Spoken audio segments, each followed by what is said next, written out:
हाँ से तो अपना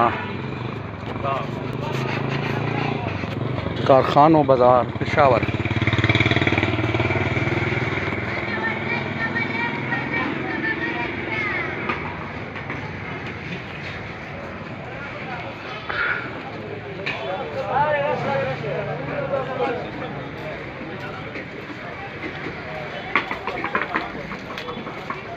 KPK का सबसे बड़ा शहर और गैर मिल्की सामान का मार्केट, बहुत बड़ी मार्केट है। मार्केट नहीं, मार्केटें हैं, हर चीज़ की अलग अलग मार्केट है।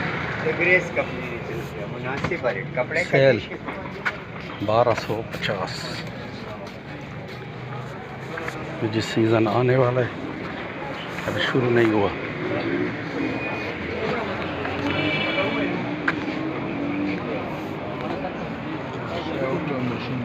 पूछ ले।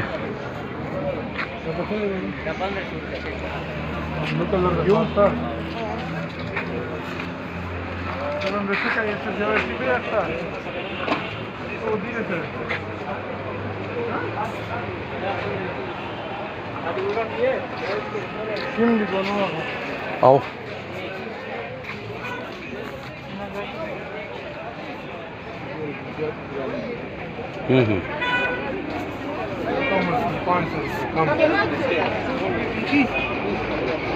मुख्तलिफ सामान, बैटरी, घड़ियाँ।